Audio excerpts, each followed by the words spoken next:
Most people think of funeral service as grief and ceremony, and yes, that's part of it. But behind closed doors, it's logistics, timetables, paperwork, fluids, scheduling viewings, coordinating with cemeteries, prepping remains, managing families who are going through the worst week of their lives. It's not glamorous, and it's not spooky. It's structured.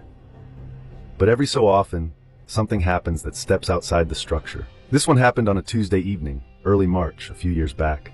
We had a quiet service scheduled for 6:30 p.m. in the chapel.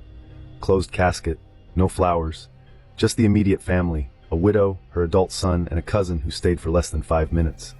The decedent was a man in his 60s, died of a cardiac arrest while out walking his dog.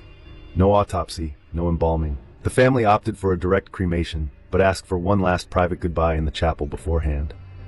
So we dressed the body, placed it in a rental casket, our standard interior cremation container, and set it up near the front altar. No photos, no slideshow, just a framed portrait on the lectern. It was the kind of service you can't judge from the outside. Quiet, solemn, but you could feel the history between them. The family stayed for 20, maybe 25 minutes.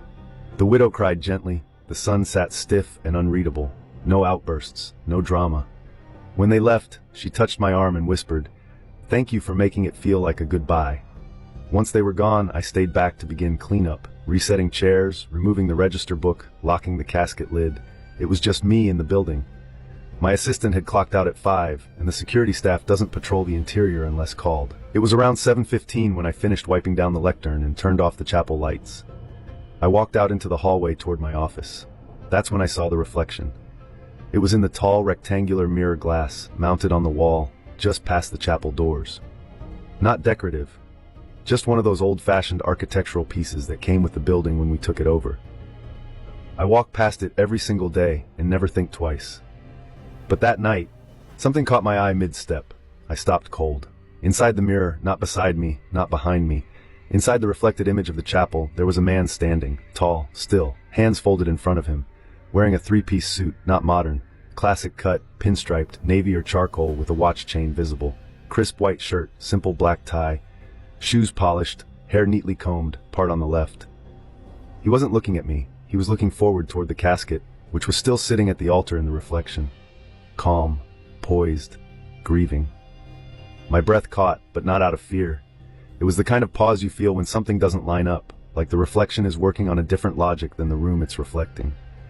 I turned my head fast and looked into the actual chapel. Empty. The casket was there, the lectern, the photo, everything else exactly where it should be, but no one standing in front of it. No one in the pews, no sound. I turned back to the mirror. The figure was gone. I stood there for a long time, maybe a minute, maybe 5. That mirror had never done anything before, and it hasn't since. But that night, I saw him. And here's the thing, I know how reflections work. I know lighting tricks, peripheral illusions, pareidolia, all of it. I've worked in enough dim rooms and seen enough strange shadows not to jump to conclusions. But this wasn't a shadow.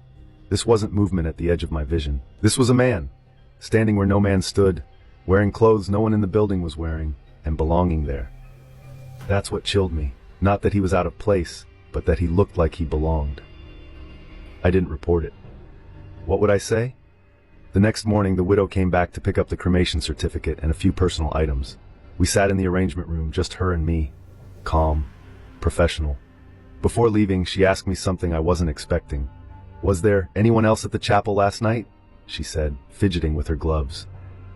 "No, ma'am, just you and your son." She hesitated, then reached into her purse, pulled out a small, worn photograph, black and white, faded edges, a man in a suit. "That's his father," she said softly. "Died in '69. They looked so much alike. He always said he hoped his dad would meet him on the other side." I looked at the photo. Same hair part, same jawline, same suit, the same man I'd seen in the mirror. I nodded gently, handed it back, and told her he'd looked peaceful last night, which was the truth. She smiled. Maybe he got his wish. After she left, I walked past the mirror again. It was just glass now. Dull. Plain. Reflecting empty hallway and ceiling lights. But I'll tell you what I believe, and I don't say this lightly. I think some goodbyes aren't just for the living.